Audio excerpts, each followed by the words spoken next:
5 minutos de atraso que começamos. E vamos dividir o estudo em 2 etapas, tá bom? Hoje nós vamos estudar sobre a primeira besta, a besta que emerge do mar. E semana que vem estudaremos sobre a segunda besta, tá? Então, assim, nós não iremos extrapolar na questão do tempo, podem ficar tranquilos com relação a isso, seremos objetivos nas nossas colocações e de forma que o essencial do nosso estudo seja aproveitado por todos, tá bom? Amém. Então, vamos lá? Cal, é com você. Vamos começar com a oração? Vamos sim. Quem nós vamos pedir hoje para fazer a oração com a gente?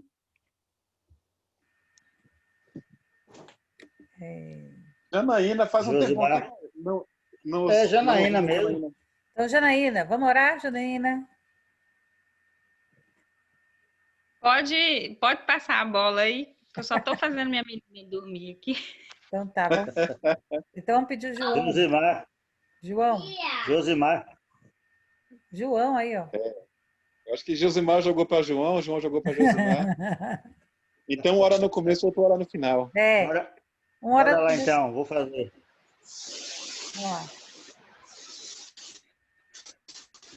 Nosso grandioso Deus, nosso Pai, na tua santa presença, queremos te agradecer por mais este dia que o Senhor nos concedeste na tua santa presença. Diante do teus livramentos, dos teus cuidados para cada um de nós e sobre todas as nossas famílias. Que nós venhamos ter uma noite de sábado na tua santa presença e que esse estudo do capítulo 13 do Apocalipse venha nos abrir as nossas mentes e entender o teu propósito para conosco. Dá-nos a tua proteção, nos guarde, nos proteja neste sábado, em nome de Jesus. Amém.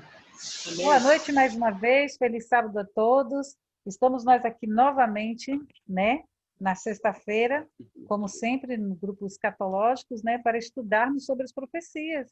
E o tema que foi escolhido foi a besta que sobe do mar. Uma continuação para a gente poder estar estudando, para compreender melhor o que a gente estudou em Apocalipse 12, né? E aqui a gente percebe que em Apocalipse 13, ele vem explicando muitas coisas relativas a Apocalipse 12. Então, é interessante que cada um de nós prestemos bastante atenção no que nós vamos estudar hoje aqui.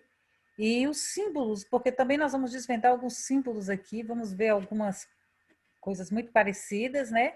E os símbolos, nós vamos também desvendar alguns símbolos. Aqui você já vê um animal, né, com 7 cabeças, saindo de dentro do mar, que é a besta que sobe do mar, né? E nós vamos tentar desvendar hoje quem são esses símbolos, né? E quem representa esse animal feroz que sai de dentro do mar. No slide aqui de segunda, nós vamos ler lá em Apocalipse, que diz o seguinte: e vi subir do mar uma besta que tinha 7 cabeças e 10 chifres. Olha aí, já começou, né, dizendo que essa besta que subiu do mar, ela tinha 7 cabeças e 10 chifres. E sobre os seus chifres haviam 10 diademas, 10 coroas sobre cada chifre. E sobre as suas cabeças, um nome de blasfêmia. E a besta que vi era semelhante ao leopardo, e os seus pés como os de urso, e a sua boca como de leão, e o dragão deu-lhe o seu poder e o seu trono e grande poderio. Vamos analisar aqui agora, primeiro, essa besta que subiu do mar, né? Que sobe do mar, que sai do mar. Vamos entender os seus símbolos. Fala que ela tinha o quê? 7 o quê? 7 cabeças. Cabeças. Muito bem. Olha, nós estamos estudando agora Apocalipse capítulo 13, mas Apocalipse capítulo 13, ele tem uma conexão muito grande com Apocalipse 17. Então, a gente vai compreendendo muita coisa quando a gente conecta-se com Apocalipse 17. Mas, de antemão, a gente já pode ver que as 7 cabeças representam 7 reinos, né? Esses não eram simples reinos, eles eram impérios, grandes impérios, né? Os chifres que aí fala 10 chifres também representa reinos. Agora, eles não eram reinos no formato de impérios, grandes potências, mas eram reinos Reinos fortes. universais. Hã? Não era Eles não reinos... eram reinos universais. Exatamente, não eram reinos universais, mas eles também representavam reinos, né? Os chifres representavam reinos. O mar, da onde sai essa besta, representa povos, nações, línguas, multidões, muitas pessoas. E a palavra besta representa impérios. O fato de ser uma besta indica que esse é um reino que era um reino que dominava muitas nações. Era muito grande, parecia um monstro de tão forte que era. Então, quando a expressão besta é para denominar o poderio, a superioridade desse reino sobre os demais outros reinos que existiram na face da terra, que era como se fosse uma besta, um animal poderoso, que fazia as pessoas temerem ele, né? Então, a palavra besta que é igual a impérios. E as 7 cabeças representam 7 impérios que se levantaram no decorrer das eras, né? Como poderes perseguidores. Outra coisa interessante aqui, que também fala, é que essa besta era semelhante ao leopardo, os seus pés eram como de urso e a sua boca era como de leão. Eu vou deixar Joelson explicar essa parte aqui, né? Mas antes que Joelson entre nessa parte aqui, eu acho uma coisa muito interessante. Eu quando vejo essa parte aqui, eu vejo como se em João de Apocalipse, a Bíblia, além de estar apresentando o que Joelson vai acabar de falar para vocês, é como se ele estivesse dizendo assim, ó, a história começa aqui em Daniel, ó, o princípio parte de Babilônia, tá? O princípio parte de Babilônia, e aqui vamos no decorrer da história. Porque lá para frente a gente vai ver quais são esses reinos das 7 cabeças, né? Então, assim, eu tenho um entendimento de que quando ele começa usando esses símbolos que Gelson vai explicar aí, ele começa a dizer que a contagem começa aqui, ó, desses reinos aqui, ó. Vou deixar que Gelson termine aí, por favor. Ok, gente. A primeira coisa importante com relação ao Apocalipse é o tema do livro. Apocalipse quer dizer revelação, tá? Agora, Apocalipse é a revelação de algo que já está escrito. E o que está escrito antes de Apocalipse, que no contexto deste livro, ele é uma revelação.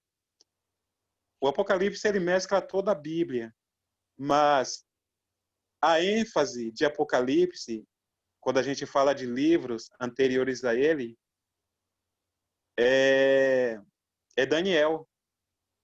E quando você entra em Apocalipse 13, o que nós temos ali é uma continuidade. Apocalipse 13, quando começa narrando ali sobre essa besta que emerge do mar, que tinha a semelhança de leopardo, pés como de urso e boca como de leão, João, na verdade, está falando de algo que já foi dito antes. E o que é dito antes com essas características de urso, leopardo, leão? A gente encontra os precedentes disso em Daniel capítulo 7. Daniel tem uma visão relatada no capítulo 7, onde 4 animais surgem do mar. O primeiro é o leão, Babilônia. O segundo é o urso, a Medo-Pérsia. E depois nós temos o leopardo, a Grécia. E um animal terrível e espantoso. Esse animal terrível e espantoso, ele representa Roma. E, curiosamente, o animal que emerge da terra, em Apocalipse 13, também é Roma. Agora, Roma ela surge de novo, em Apocalipse 13, com características de impérios anteriores a ela, no capítulo 7 de Daniel. O que a Bíblia está tentando nos dizer com isso? Nada na Bíblia é por acaso. A Bíblia está tentando nos dizer, na verdade, não é que esteja tentando nos dizer, a Bíblia está nos dizendo que esse animal que surge em Apocalipse 13, ele é a continuidade de impérios que surgiram a partir do livro de Daniel. Exato. Então, se nós tivermos que fazer uma contagem cronológica em relação ao avançar de impérios que são caracterizados como poderes que se opuseram a Deus, esses impérios eles são contados a partir de Daniel. Eu não posso contar impérios depois de Daniel ou antes de Daniel. O ponto de referência bíblico é o livro de Daniel, tá? Então, esse ponto de partida é muito interessante, principalmente quando você vai estudar Apocalipse 17. Esse é um primeiro ponto muito importante. O último e segundo ponto é para que nós tenhamos uma precisão na contagem desses impérios, é para identificar o momento em que nós estamos vivendo com relação à volta de Jesus. E quando fazemos essa contagem, o que nós percebemos é o seguinte: Jesus está voltando. O último império da história já está atuando em nossos dias, a besta que emerge da terra, os Estados Unidos da América. Então, se nós analisarmos cronologicamente o tempo em que nós estamos no contexto do relógio profético, nós estamos a alguns segundos da meia-noite. A irmã White diz que a meia-noite profética Jesus volta. A Bíblia está tentando nos dizer, com essas informações, que nós não temos muito tempo aqui. Que o mais importante, o evento mais importante da história do universo já está às portas, à volta de Jesus. E por isso é importante esses momentos que nós estamos aqui no grupo, estudando, debatendo esses assuntos, porque a Bíblia diz que sem profecia o povo se corrompe, tá? E estar sem profecia é como você sair de manhã para suas atividades sem relógio. Verdade. O dia passa e a gente fica perdido. O relógio profético é a mesma coisa. Deus, ele tem o seu tempo no espaço. Deus, ele tem o seu tempo nesse momento. E algumas pessoas não sabem em que tempo nós estamos vivendo. Mas aqueles que estão atentos às profecias sabem que Jesus está voltando e que alguns eventos que estão diante de nós não estão acontecendo por acaso. Por quê? Porque o último império já está atuando, a última igreja é a nossa igreja, o sexto selo já está operando para recepcionar Jesus voltando no sétimo selo, e por isso o estudo da profecia é importante. E fecho o meu comentário destacando essa importante visão apresentada em Apocalipse 13 com as características desses animais de Daniel capítulo 7. Isso diz o seguinte: o nosso ponto de partida para a contagem da profecia no tocante a impérios que surgiram e deixaram de existir é o capítulo 7 de Daniel. É isso aí. Mais alguém gostaria de falar alguma coisa ou podemos passar para o próximo slide? Está bem explicado aí. Então, vamos passar para o próximo slide. Mudou aí para vocês? Sim, mudou. Bora. Primeiro, então, lá nós desvendamos os símbolos, né? Então, vamos falar primeiro sobre as 7 cabeças, né? Alguns estudiosos, os estudiosos adventistas, eles defendem essas duas visões que eu vou apresentar para vocês. Existem muitas outras. Só que as mais defendidas são essas aqui que eu vou mostrar para vocês, tá? Essas são o ponto de vista mais defendido. O primeiro é o que fala que as 7 cabeças começa contando do Egito, da Síria, Babilônia, Medopérsia, Grécia, Roma imperial e sendo a 7ª cabeça Roma papal. E a segunda visão, também muito aceita hoje em dia, é a que diz que as 7 cabeças representam a primeira Babilônia, a segunda Medopérsias, a terceira Grécia, a quarta Roma pagã, a quinta Roma papal, a sexta Revolução Francesa e a 7ª Estados Unidos. Bom, particularmente, eu sou mais favorável a que começa contando de Babilônia, pelo que eu e Joelson já falamos no outro slide. Porque quando a besta surge do mar, ela mostra características dos 4 reinos apontados por Daniel, mostrando, como o Joelson bem explicou, que o ponto de partida é o livro de Daniel, dos impérios que estão destacados em Daniel, que começa com Babilônia, Medos Persas, Grécias e Roma, né? Sendo assim, a contagem deve seguir daí para frente. Deve seguir daí para frente. De Babilônia daí Ô, para Cláudia, frente. Quem está falando? Joelson, Pode falar, Jé.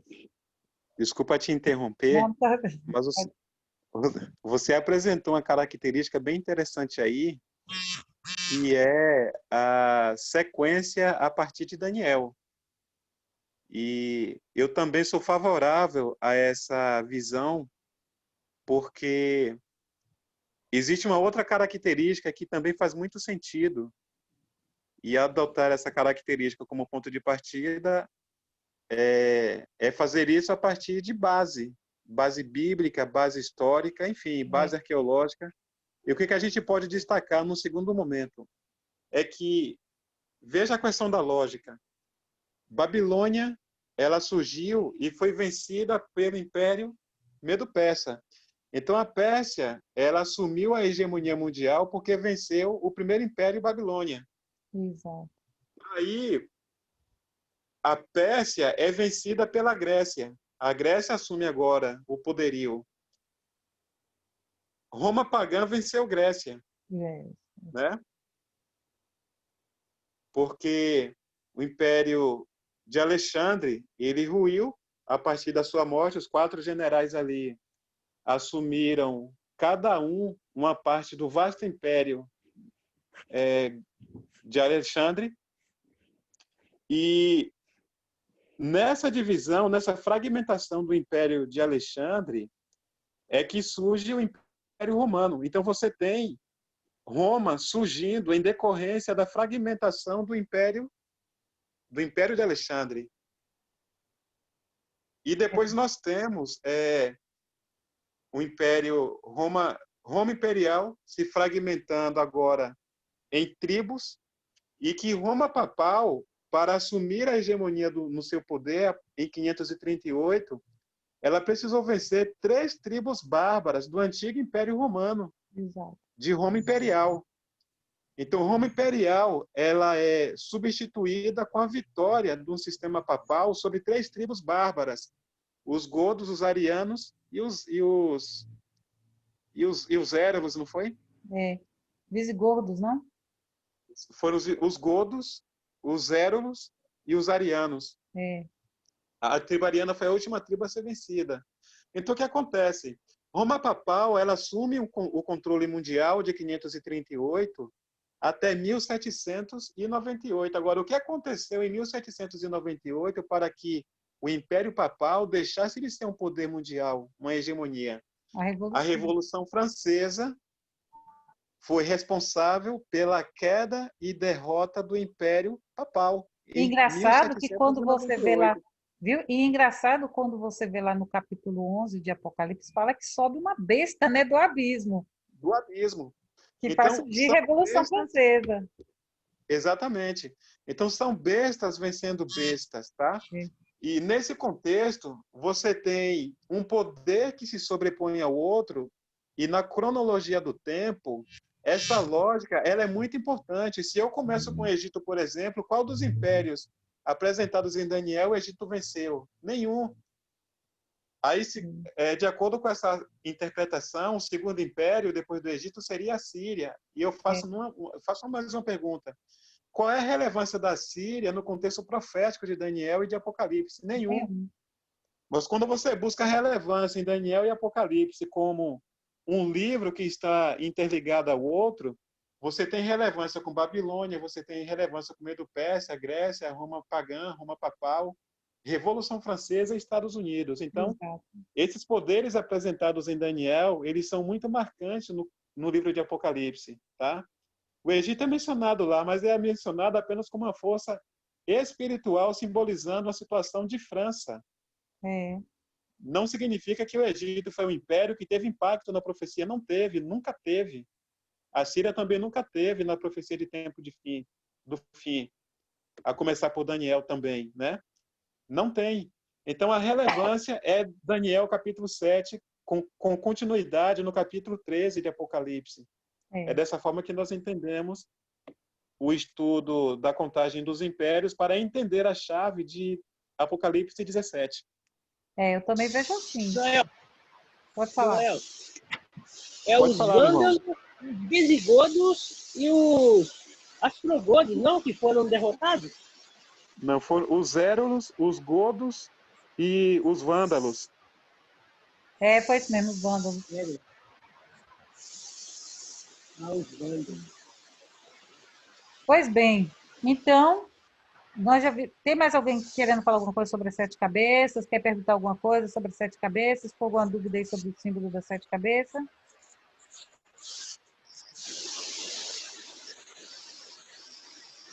Sei não? Alguém tem dúvida sobre as 7 cabeças? Tem dúvida não, né? Agora vamos falar sobre os 10 chifres. Que falou que havia 10 chifres na cabeça dessa besta que surgiu do mar. Preste bem atenção. Em Apocalipse 12, falava que o dragão tinha 7 cabeças e nessas 7 cabeças haviam 7 coroas, diademas, nas 7 cabeças. Em Apocalipse 13, aparece agora a besta com...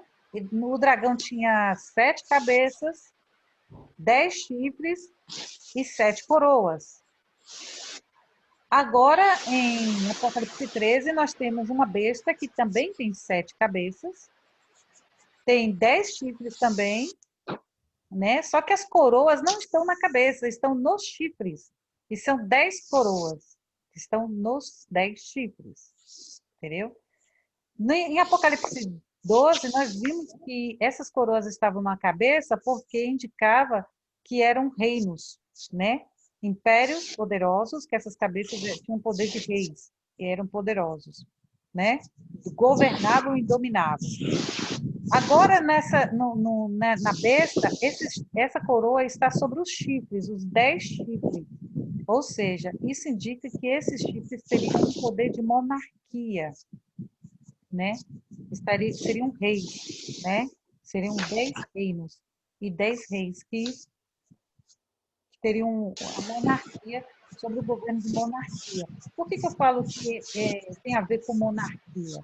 Porque quando a gente for lá para Apocalipse 17, você vai ver uma diferença, que a besta que a mulher está montada tem 7 cabeças, 10 chifres, mas não tem nenhuma coroa lá. Porque lá já está falando de um outro episódio, já é uma outra coisa já. É a referência dos 10 chifres, mas já não tem mais coroa. Então, porque ali já é um outro período da história. Nós estamos aqui num período aqui da Idade Média. Por isso que fala que tinha essas 10 coroas. Nesses 10 chifres, entendeu? E que nós vamos ver que esses 10 chifres representam hoje o continente da Europa, porque foram representados nesses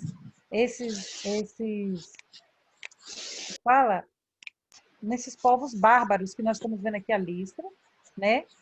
De cada povo bárbaro, os vândalos, os álamos, os suevos, os visigodos, os búlgaros, os francos, os lombardos, os bretões, os hunos e os ravenos. Os francos, por exemplo, deu origem à França. Os anglo-saxões deram origem à Inglaterra, né? E assim por diante, a gente vai vendo que cada um deu origem, os lombardos aos italianos, né? A área dos italianos. E assim sucessivamente foi formando a região da Europa. Nós podemos dizer que é os reinos da Europa, né? Que compunham os reinos da Europa. Que mais à frente nós vamos ver que também foram eles que deram sustentação ao Roma Papal, que deram sustentação à Roma Papal. Né? São esses poderes monárquicos que deram sustentação à Roma Papal. Então, nós temos uma besta que sobe do mar, com 7 cabeças, 10 chifres, tá? E nós vimos aqui agora o que essas cabeças correspondem, que estavam no capítulo, e o que correspondem os chifres também que estavam nela. Então, nós podemos ver que aí está referindo-se a um período da história, já entrando na história da Idade Média, onde começa o poderio de Roma Papal. Alguém quer falar mais alguma coisa?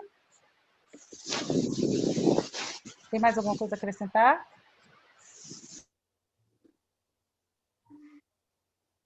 Pode avançar, Cal. Então, vamos avançar, né? Próximo. Ainda em Apocalipse 13, fala que a besta acumulava dentro de sua civilização todas as heranças dos impérios anteriores. A besta que subia do mar. A besta emerge do mar. A mesma coisa que em Daniel 7, todas aquelas 4 bestas também subiam do mar, né? Outra coisa, dizia que a besta que subia do mar, ela tinha a boca de Babilônia, que é o quê? Arrogância e intolerância de Babilônia, né? Ela também tinha as patas dos negros persas, que quer dizer o quê? Devorava muita carne, matava os oponentes, saía destruindo tudo que podia pela frente. Ela tinha o corpo... Hã? É interessante essa combinação de características de impérios anteriores ligados Roma papal. A Roma papal, em Apocalipse 13. Você tem, por exemplo, a questão do sistema sexagesimal de Babilônia, que faz parte do sistema romano. A forma como os deuses eram adorados em Babilônia foi importado para o sistema papal. Então, você tem esse elemento cultural, esse elemento religioso do primeiro império lá de Daniel 7, envolvendo a questão litúrgica, a questão religiosa de Babilônia, né? Do sistema sexagesimal. Aí, dos persas, o que representa o urso, as patas de urso, você tem o mitraísmo, que está muito ligado também à cultura e ao sistema religioso de Babilônia. Dos gregos você tem diversos elementos, né? A cultura grego-romana, né? A cultura greco-romana, é tanto que essa fusão foi tão forte que prevalece até hoje. A definição da cultura grega, como você bem colocou aí, é greco-romana. Então, o Império Romano, ele mesclou a Igreja Papal, na verdade, o sistema papal, ele mesclou vários sistemas do paganismo. Você tem, por exemplo, a questão da imortalidade da alma, a crença no purgatório, essa coisa toda que vem dos gregos. Exato. Do platonismo grego, né? Então, é uma igreja que ela tem mais envolvimento com o paganismo do que com o cristianismo, ou seja, ela unificou paganismo e cristianismo num sistema só. E isso é muito curioso. Não dá para você colocar Egito e outros impérios nessa realidade da constituição do Império Romano, porque não é isso que a Bíblia diz. Nós não podemos fugir da realidade bíblica. E o que foi que Roma papal imitou do Império Romano?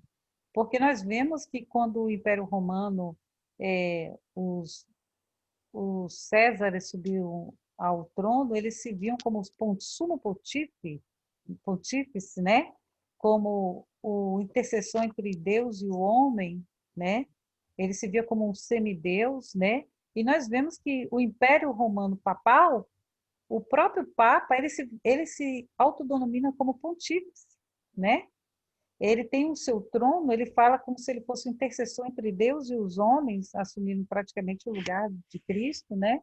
Então, assim, a gente vê as imitações, como a gente bem viu aí, de cada um desses impérios.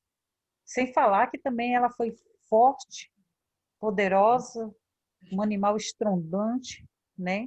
O Império Romano Papal foi estrondante. A história narra o seu poder e como ela saía esmiuçando e esmagando tudo que visse pela frente também, né? E ela era amparada por esses 10 chifres, né?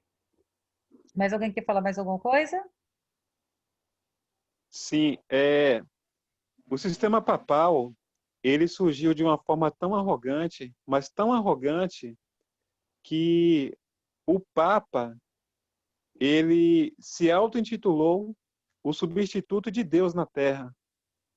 E dessa forma usurpou as prerrogativas da divindade ao ponto de agir como Deus no lugar de Deus, de acordo com acho que segunda Tessalonicenses, né?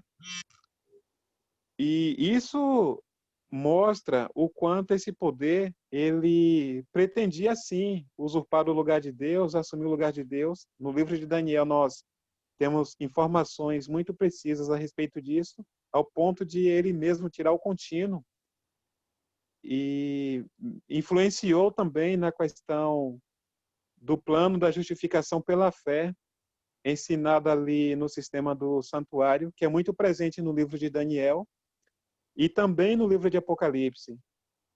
Nós entendemos que no sistema do santuário nós temos um sumo sacerdote que é Cristo, que faz intercessão pela raça pecadora.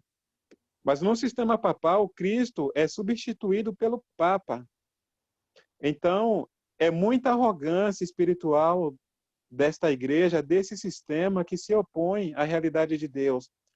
Por fim, eu quero apresentar mais um elemento também de arrogância. Existem muitos, mas esse aqui também é muito importante para nós entendermos a identidade da Igreja Romana, com relação ao Papa Inocêncio III. Ele foi Papa de 1198 a 1216. E ele escreveu o seguinte, que assim como o Sol e a Lua estão postos no firmamento, o maior o Sol, como luz do dia, e a Lua, o menor, como para iluminar a noite, há dois poderes na Terra, diz o Papa Inocêncio. O maior poder, segundo ele, é o pontifical, é o poder da Igreja, e o segundo poder, o menor, é claro, que seria representando aí pela Lua, é o poder real, é o poder dos reis. Então, com base nessa forma de entender o poder religioso e o poder civil, é que essa igreja uniu essas duas realidades e essa combinação ela não foi boa. Ela resultou em apostasia e perseguição dos verdadeiros fiéis adoradores de Deus. Então, nós estamos caminhando para uma realidade da mesma forma que marcou essa realidade na Idade Média, de 538 a 1798, e nós temos aí o Papa lutando para unificar a Igreja e trazer de volta a realidade do Estado e religião como duas realidades presentes na Igreja. A gente sabe que essa realidade agora ela vai ser dominada pelos Estados Unidos da América, iremos ver detalhes disso quando estudarmos sobre a segunda besta, mas de fato e de início a gente fica com essa informação aqui, de que a luta para unificar Igreja e Estado, ela não é de Deus, né? Nunca foi, não é e jamais será. Nós teremos um governo absoluto quando Cristo voltar, mas esse será liderado por Deus, esse será um governo perfeito. Então, a unidade de um governo teocrático, ela só será perfeita quando Cristo voltar. Até lá, o que vier é perseguição e apostasia. Verdade.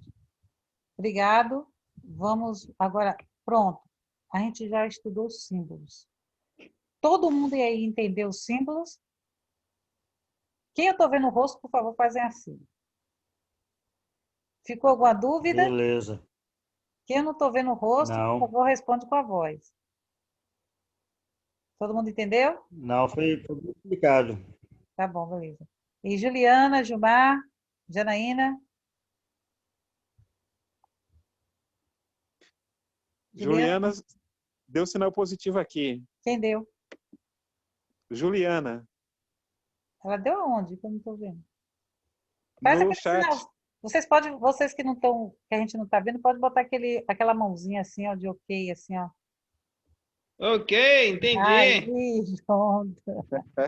E é pra Tem gente que sentir... pegar o celular aqui é porque transmitindo a imagem aqui para a televisão que fica melhor de ver, de ler. Ah, pronto. Gilmar é sofisticado. Não está fraco. Pronto, então a gente já entendeu os símbolos, agora a gente vai para a próxima página. E eu quero que vocês se concentrem bastante aqui nessa página e olhem... Peraí, gente, vou voltar aqui, que é a página... Eu estou subindo aqui um pouquinho. Aí. Temos aqui, assim... Deixa eu ver o que está aqui, porque aqui em cima ficou muito grande, não deu para ver. Está dizendo assim, o dragão deu à besta o seu poder, o seu trono... Cláudia, Oi? vamos às considerações finais aí nesse slide. Deixando a introdução, tá para a segunda besta aí na semana que vem. Então, a gente vai... Então, não vou encerrar esse slide aqui, essa parte aqui não, né? Dá para você finalizar essa parte e semana que vem a gente dá continuidade. Então, tá bom. A gente vai finalizar aqui, olha. Diz assim, o dragão deu à besta o seu poder, o seu trono e grande autoridade. Vocês lembram que quando a gente estava lendo Apocalipse 12, verso 18, dizia assim, e o dragão se pôs em pé na areia do mar. Lembra, não foi? Nesse momento, o que acontece? Em Apocalipse 13, aparece, o dragão está lá na areia do mar. Parou lá em Apocalipse 12, verso 18, lá na areia do mar. Em Apocalipse 13, verso 1, aparece o quê? Uma besta surgindo da onde? Do mar. Em Apocalipse 13. O mais interessante, eu quero que vocês prestem atenção. Quantas cabeças tem o dragão? 7. 7 cabeças. Beleza. Quantas cabeças tem a besta que sai do mar? Também 7 cabeças. Quantos chifres tem o dragão? 10. Quantos chifres tem a besta que sai do mar? 10 chifres. Parece quase a imagem e semelhança, né? É a quantidade. Não é verdade? É. Não parece quase a imagem e semelhança? Não é? Então, aqui fala assim, Com o certeza. encontro do dragão com a besta que surgiu do mar. É isso que nós vamos ver na próxima semana. Por que que eles são tão semelhantes? Entendeu? E por que que ele entrega seu poder para a besta que surge do mar? Eles são poderes semelhantes. Eles parecem quase um reflexo um do outro. Entendeu? Porque um tem 7 cabeças, o outro também tem 7 cabeças. Um tem 10 chifres, o outro também tem 10 chifres. Parece o mesmo poder dividido em 2. Entendeu? Mas eu não vou falar muito não, porque isso a gente vai estudar para a semana que vem, né, Jaelson? Com certeza. Aí, se eu falar muito, vai ficar muito tal. Por isso que quando você estuda Apocalipse 12, parece que é só o dragão fazendo tudo aquilo que está lá em Apocalipse 12. Mas é aqui em Apocalipse 13 que a gente vai entender essa junção, dragão e a besta. E aí confere em toda a narrativa do Apocalipse 12, verso 18, a gente vê as duas fases, essas duas fases numa só em Apocalipse 12, mas quando chega aqui em Apocalipse 13, ele explica melhor, entendeu? Como foi essa fase, como se sucedeu essa fase, entendeu? Então, prestem bastante atenção ao estudo da próxima semana. Por favor, não faltem, porque quem faltar vai ficar assim meio por fora do assunto, né, Joelson? Sem Convide dúvida. seus amigos e aqueles que tiverem interesse também de aprender mais sobre o Apocalipse, entendeu? Estamos aqui para aprender também.